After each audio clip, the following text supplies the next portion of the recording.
All right, on our way to go hunt for some more chaga.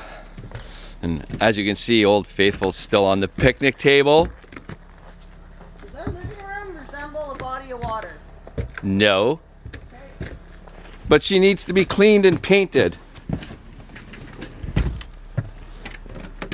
She doesn't let me bring my toys into the house.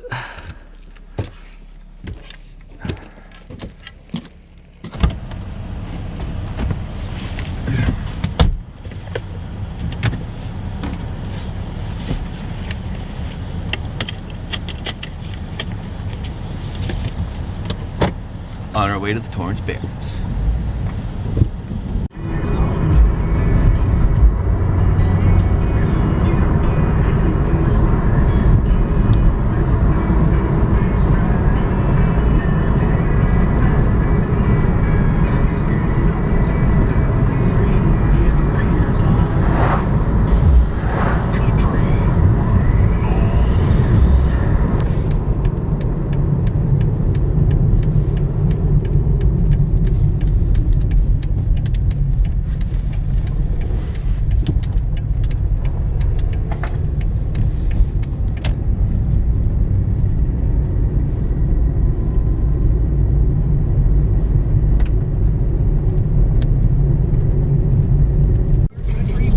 Okay, we're on our way to the Torrance Barrens, but yesterday when we were on our way home, we were slow cruising looking for chaga along the side of the road, and we spotted one, but it was too high for us to get. So I brought some stuff along with me to MacGyver it, and we're gonna get that one, and then we're gonna go into the Barrens and we're gonna go hunting around to see if we can find some more. MacGyver, eh? MacGyver. Maybe MacGruber. Like, MacGruber, maybe like Super Dave meets MacGruber. Yeah. We're gonna find out, folks. Okay, we know we passed it, so we had to turn back around, and now we're scoping for it. There it is. There it is, right There. there. Is that close enough off the side? Yep.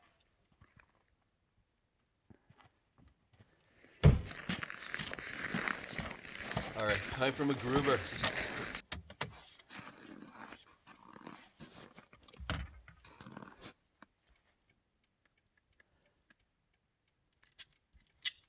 Haha.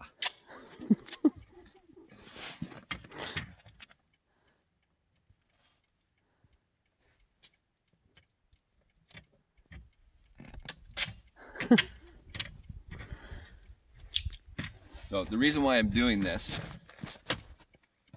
is if it was lower to the ground and it was a bigger piece, you could pop it off with your hand.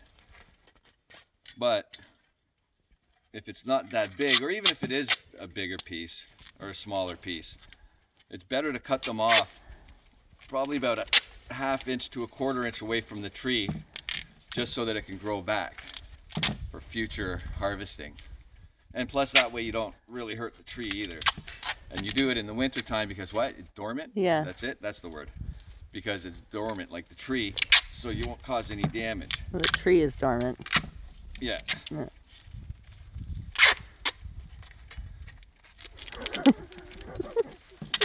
Duct tape rocks.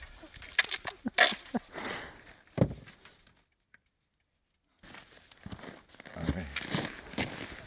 I hope this is high enough.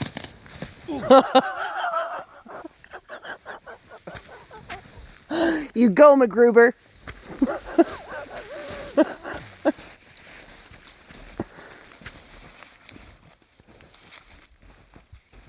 He's not going to be tall enough.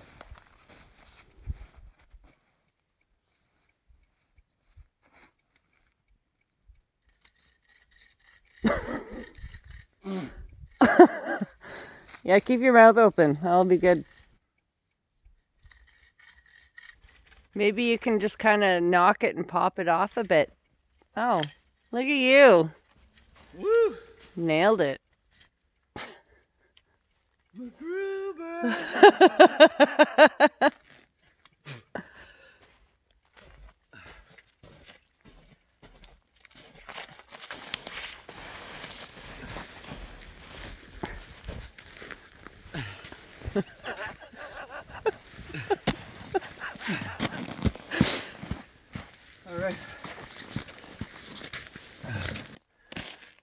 There we go. It's growing around a knot. Well, apparently the blacker parts have more of the medicinal value than More medicinal? Yeah. Okay. All right, we'll see you when you get to the Torrance Barrens. And here we are at the Torrance Barrens Trails and Dark Sky Reserve.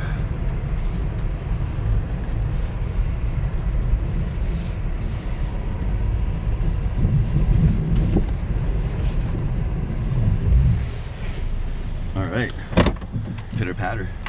Now, we've already scoped a place out where we found our first set of chaga. It's a whole little area. I don't know how big that spot is. Did you find your gloves? No? Okay. Later on I'll do a little loadout and explain to you why we're taking 2 backpacks with us on a simple little day walk, hike, whatever you want to call it.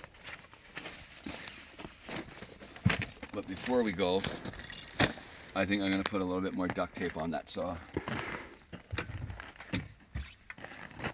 MacGruber.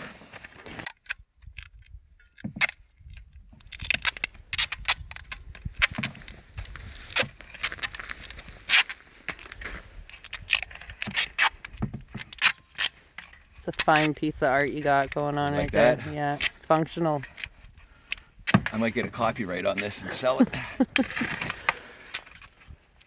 That's better. Are you excited?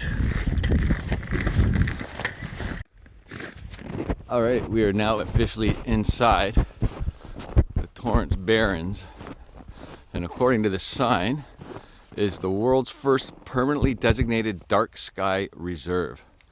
The combination of minimal light intrusion, hard granite surface, accessibility, and virtual 360-degree viewing make this a remarkable place in Canada to view the heavens with the naked eye, binoculars, or the help of a telescope.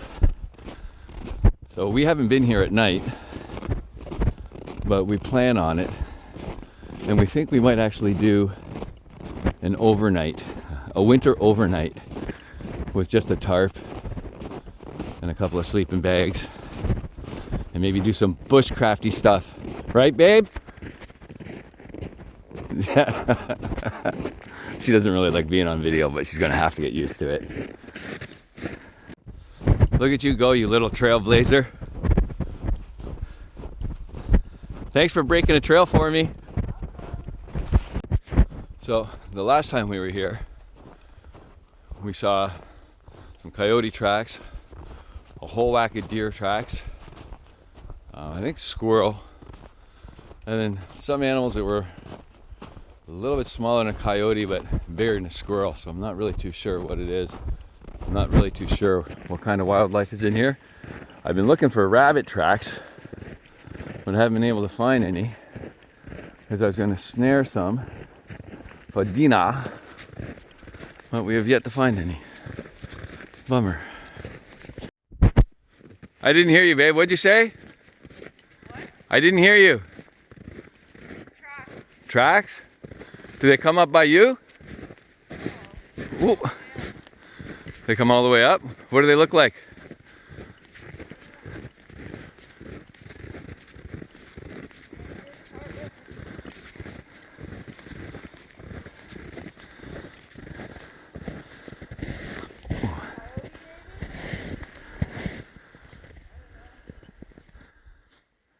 Maybe. Pretty recent. We're not sure what it is. It followed the trail here for a bit, looped around that tree, and then disappeared down there. See it all the way down. But we are here, and we want to go way over there in the middle of that bush where we found a little low-lying area full of birch trees. So we've reached that spot that I thought it was, but apparently, according to the boss, who's walking way ahead because I'm lagging, we're nowhere close yet, and we got a way to go. Say hi. Slow down.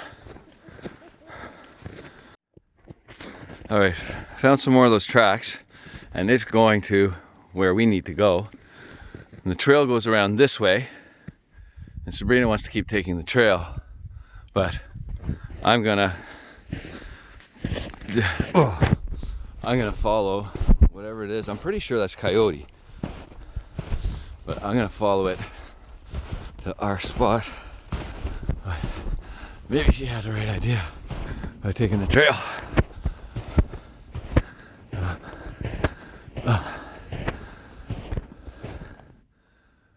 There's the trail, and it looks like they gave up and took the trail too, so I'll do the same.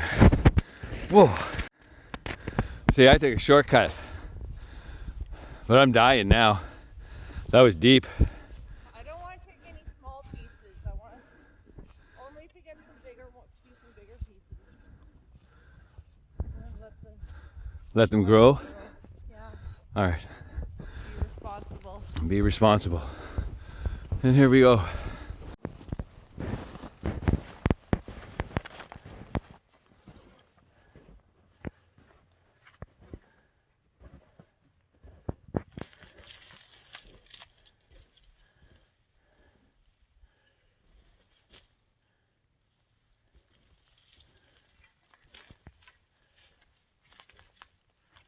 Come in.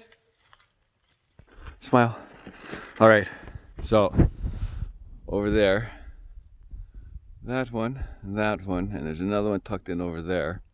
There's 3 birch trees, 4, and then I saw some this way. I'll go that way. So why are you gonna go that way? Because this way is harder. Why? Because that's a bigger slog? Great. Okay. Have fun. All right. Pitter patter. Pitter patter. See you in a bit. Okay. Well, finally here at the birch tree. And holy cow. From a distance, and I guess the lighting, this here looked like a big piece, but it's actually only bark. That sucked. That was quite a slog. Well, looks like strikeout number 2.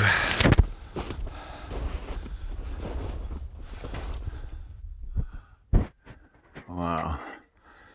Yeah, strikeout number 2. One more. That looks kind of deep. Is that up to your, are you up to your hip? Ha ha. All right, here's the 3rd one.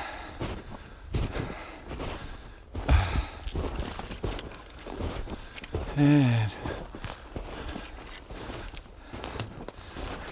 no, that's another strikeout. God damn it. Still fun though, strikeout or not. Even if we don't find anything all day. You know, it's like I said before, once I started finding chaga the first couple times, and then having to go and look for it, I find it just as exhilarating and get just as much enjoyment out of hunting for chaga as I do for big game. And besides, a really bad day in the bush is better than a good day anywhere else. So let me show you how deep the snow is. So what's that? That's not bad. That's not too bad. Snowshoes would have been nice though. So where was it, babe? You think it's too high?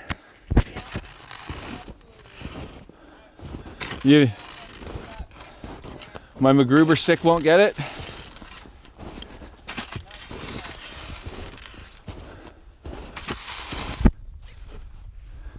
Maybe. Oh, that's a nice big piece. It is too. I know, but and the one that's might be somewhat close over here, I don't. Oh damn. I can climb that. Huh. Safety first. Safety last for you. All right. Hold on. I'm gonna try. There you are. Okay, so the forest was a bust. There was one piece, but even my MacGruber tool wouldn't get it, and the bus wouldn't let me climb a tree.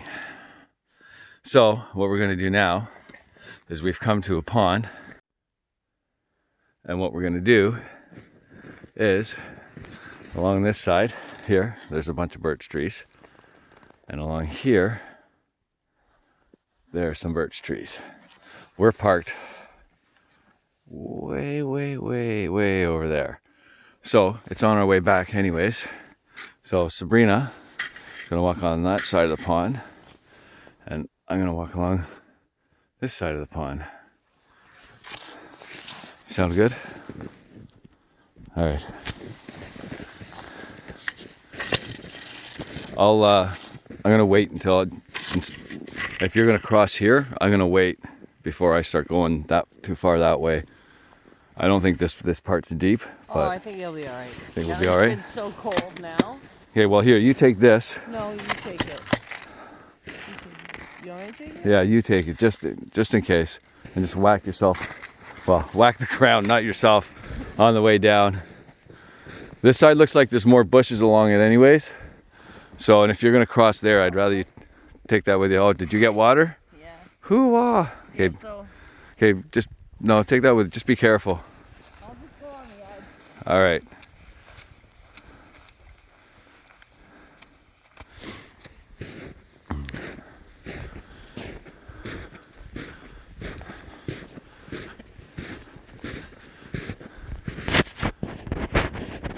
So, there are some birch along here. Well, it's getting deep. But,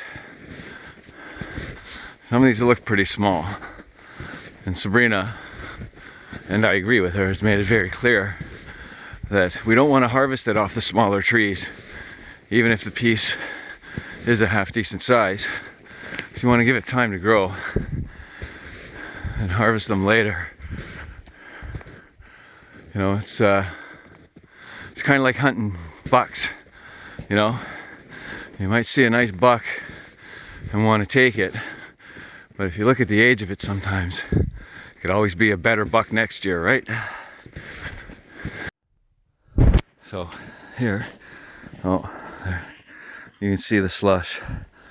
And this, yeah, it's starting to break here. So I'm glad I gave her the stick. Whoa! Maybe I should have taken the stick. Jesus. Well, hey Sabrina, don't go near the edge. Walk up on the rock. I just sunk in. What's that? I just went in up to my knee. In water? No, mine was water. Mine was water. Safety first. Well, I guess I'm gonna go back this way and then follow her tracks. Maybe I should have listened to her in the first place. All right. So, I now have a complete soaker on my right leg, which was stupid on my part. We've been here 4 or 5 times, and every time we come here, we always make sure that we take the safest route to get around. But it's been so cold here the last few days, I made an assumption. So, you should never... It's okay there? Yeah, not right there. Okay. So, you should never assume. On top of that, we know better. So just remember, when you're out doing this kind of stuff, don't let the excitement of what you're doing overtake the safety of your trip. Stop. Why? That's where where I fell in. That's where you, okay. Yeah, safety should always be first. And again right there. And again there. And luckily for us, we are only about 20 minutes from the car. If we had been a little bit further, I would consider taking a break, pulling out our tarp and our fire starting kit, get a little bonfire going, and drain my socks and my insoles, my inserts, and dry them out. But it's not an overnight and we're not that far, so safety first. Okay, we're now off the pond and the trail is just right there. So the chaga hunt in the forest of the Torrance Barrens was a bust. Well, that's okay. We had a little piece off the side of the road there, and we'll see when we get back to the car.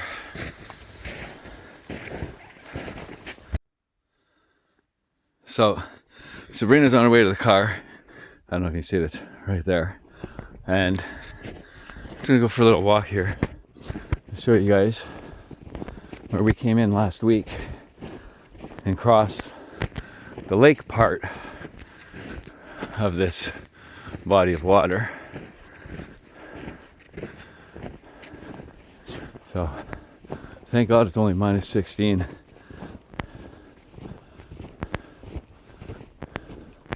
So over there you can see the tracks. We came in down that little hill, over, and then down, and then we crossed there, and you can see, I don't know if I can get a shot of it.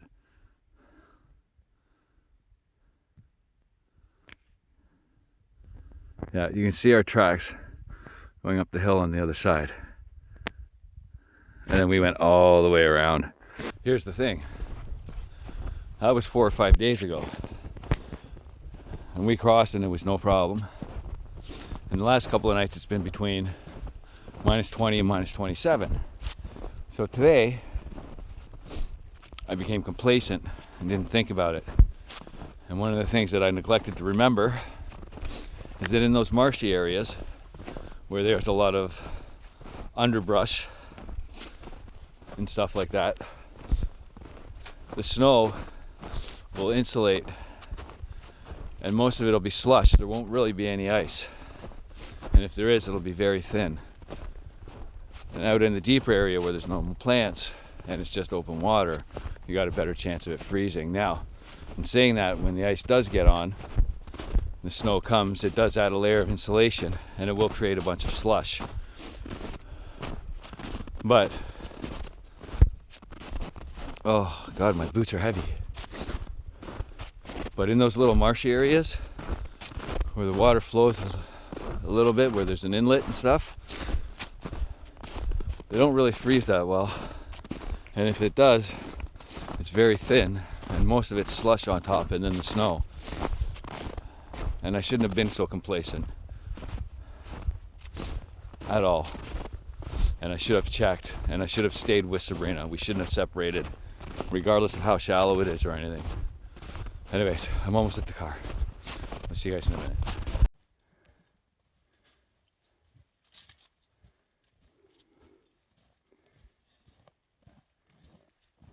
Good times, eh? Loving it. It's like McDonald's. Da da da da da.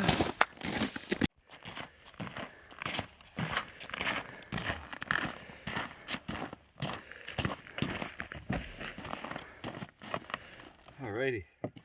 Well, oh, frozen solid. So, like I said, thank God we were only 20 minutes away. If we had been in deeper, like we were 4 or 5 days ago, we were about 2.5 hours in or something, I would have stopped, made a little campfire, set up our tarp and tried to dry them out as much as possible. Just because the snow is so deep and we don't have snowshoes. So complacency, it's a bad thing when you're in the bush. And we know better because we've been in here 4 or 5 times, and every time we go to cross, we talk about it. We make the decision whether we're gonna go cross. And if we do, we make sure we've got a stick and we check. I'll go across the lake part, not where it's marshy, Yeah. right? Or we go across the center of the lake where we know it's thicker, but we still check. Or we just go the long way around. So, oh, look at that steam. Oh, that's not too bad now. I think Most of it's soaked into your the insole. boot. And you know what I love about these boots? Is once the water got in, within about 10 minutes, the boot warmed the water up. So these are Woods from Canadian Tire, and they're good to -70. And they're also good in 3 feet of water at -16, 20 minutes away from the car. Yeah, Oh, but they'll it's sink ya. warm. It is warm inside my boot. That water's gushy warm. Oh, okay, get me home, baby. Okay, I'll drive. Okay.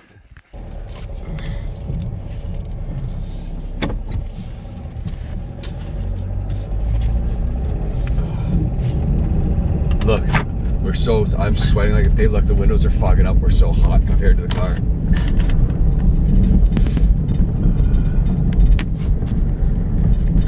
Thank God that wasn't on the trip the other day when we were in the back 40 of the Torrance. Can you imagine? Yeah, that would have sucked. That would have really sucked. We weren't really that far deep. No. We just took our time. I love these boots more and more every time we go out. Like within minutes, I'd say maybe about 10 minutes. Once we got back, by the time we got back on the trail, Yeah. I could feel that the water was warm and gushy. It was gross. All right, we'll see you guys when we get home. All right, we're home. It was a pretty exciting day. It was busting the forest for the chaga, but we did get that one that we got off the side of the road. What I do with the chaga when we do find it is I usually leave it sitting out overnight on the counter on brown paper towel just to dry it off a little bit, and then we'll wrap it in a t-shirt and then smash it with a hammer into little bits and a little bit of powder, and then we'll put it on a cookie tray with some more of the brown paper towel and leave it there until we're ready to package it up.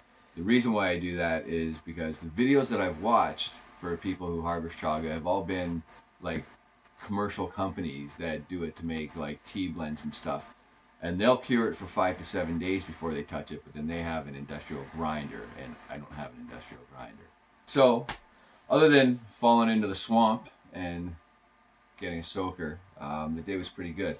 Anyways, I did tell you that I would explain to you why on such a small little trip like we did today, which was only about 2 hours, why we bring 2 backpacks.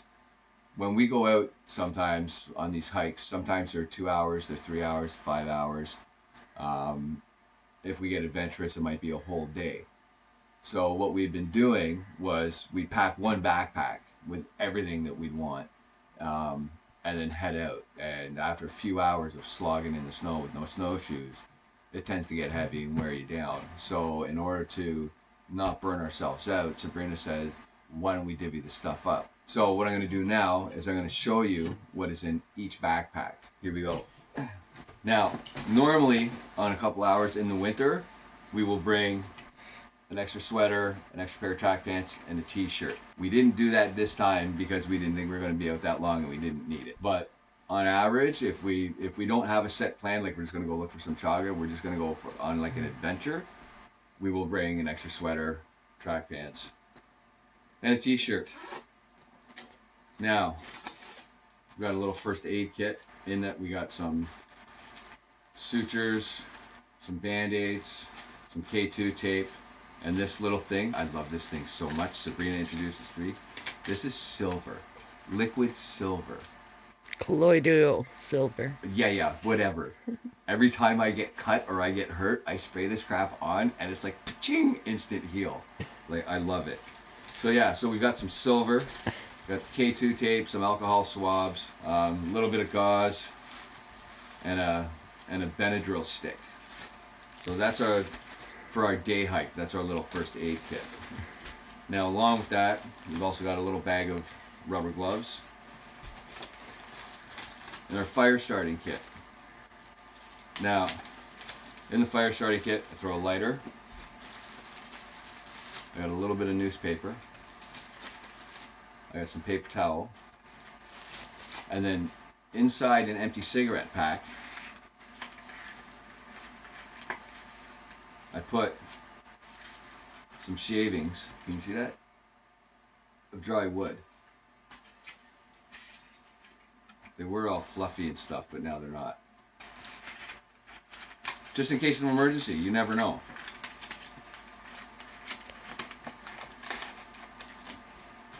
So that's the fire starting kit. Even if it's a 2 or 3 hour day, you never know. You never know. And you know, I used to be one of those guys who was like, I'm not gonna pack any of that crap, man. I'm just going for a walk around on a couple of trails. Nothing's gonna happen. But then the older I get, I think, well, you know, you never know. I don't really have to be one of those cool guys. I'd rather be an alive guy than a cool dead guy. So that's all that's in this pouch. Now, in medium-sized pouch, I always get a little bit of water. In the winter time, so we've got another toque, a pair of mittens, a pair of socks, and we always take garbage bags, medium-sized ones, large-sized ones. The reason for that is sometimes we see garbage and stuff, we'll just pick the stuff up because unfortunately people still do litter. And on top of that, if it's raining and we obviously don't have a rain jacket or something, that cut a hole in it, slip it over top. We can also lay it down on the ground to help keep the moisture off when we lay all the boughs down. If we get into that situation that we get stuck out there. Oh, I got 2 pyramids in this one. I also bring a headlamp and a little pack of batteries for it. Now, in the centerpiece, and remember this is in both of our backpacks.